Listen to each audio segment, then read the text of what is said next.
भ्राताश्री,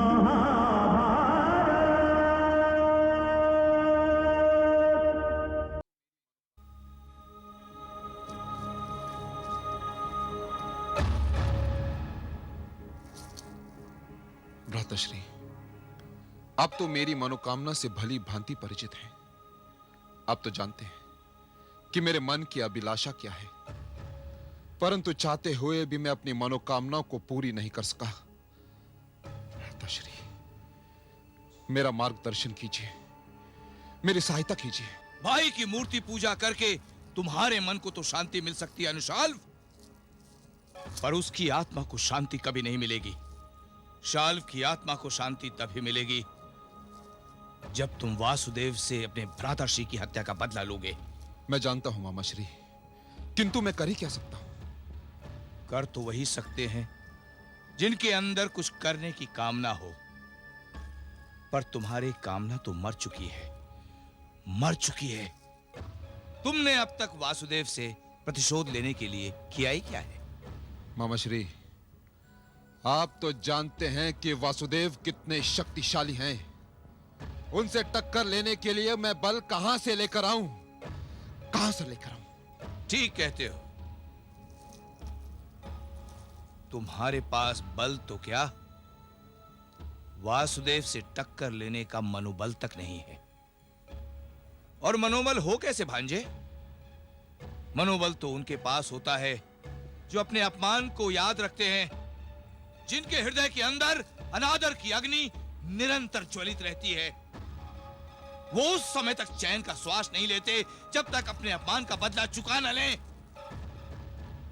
पर भांजे, तुम तो भूल चुके हो कि वासुदेव ने तुम्हारे भ्राताश्री का वध किया था।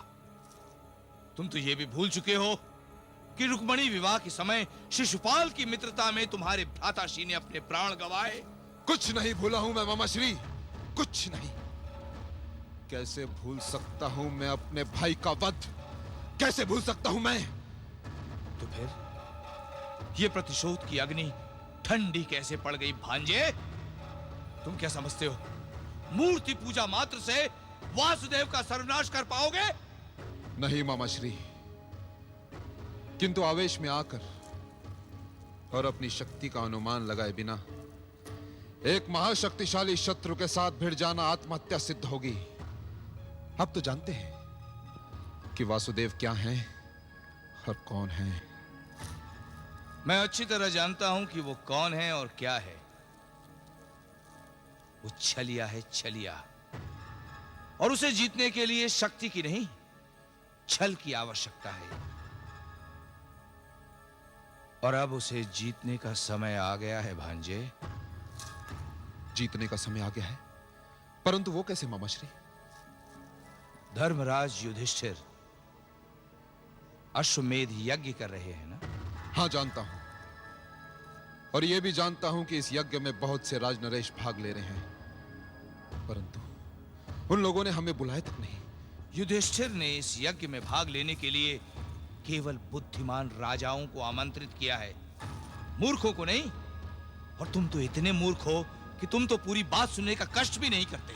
क्षमा चाहता हूं मैं मामाश्री, कहिए क्या कहना चाहते हैं आप? ये यज्ञ तुम्हें एक सुनहरा अवसर प्रदान कर सकता है भांजे, बस इस यज्ञ को मत होने दो। परंतु यज्ञ तो पांडव कर रहे हैं मामाश्री, और पांडवों से तो हमारी कोई शत्रुता नहीं है। फिर वही मूर्खता।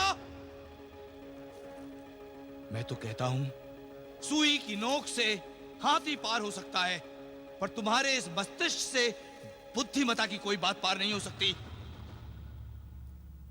पांडव ये यज्ञ वासुदेव के कहने पे कर रहे हैं। परंतु मामाश्री, फिर भी इस यज्ञ से वासुदेव का संबंध स्थापित नहीं होता है। अरे मूर्ख, स्थापित कैसे नहीं होता? नाक को सदैव सीधे नहीं पकड़ा जाता। कभी कभी हाथ को सर के पीछे घुमाकर भी नाक को पकड़ा जाता है। वासुदेव पांडवों की सफलता को अपनी सफलता समझता है और उनकी विफलता को अपनी विफलता। यदि तुम वो अश्रुड़ा लाए तो ये यज्ञ नहीं होगा, और ये यज्ञ नहीं हुआ तो वासुदेव तिलमिला जाएगा।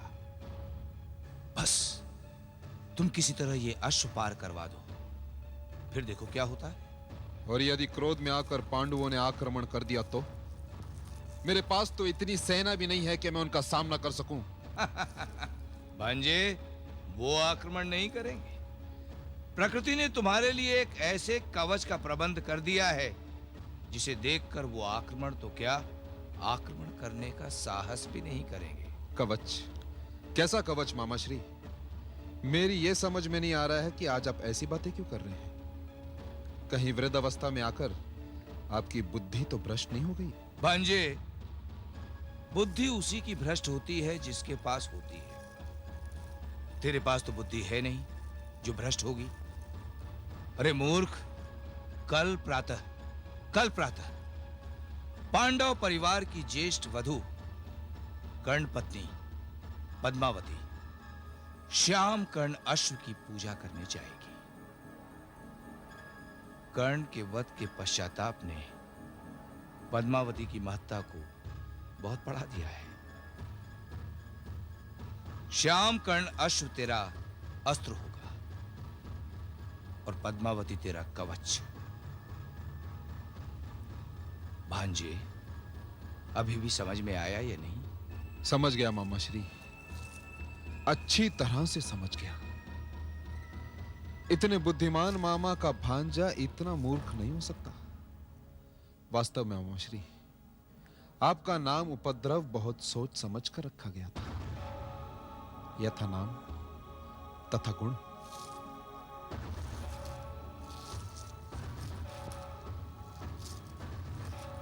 वासुदेव को विवश करने का इससे अच्छा अवसर कम से कम मुझे इस जन्म में तो नहीं मिलेगा। पद्मावती वास्तव में कवच सिद्ध होगी।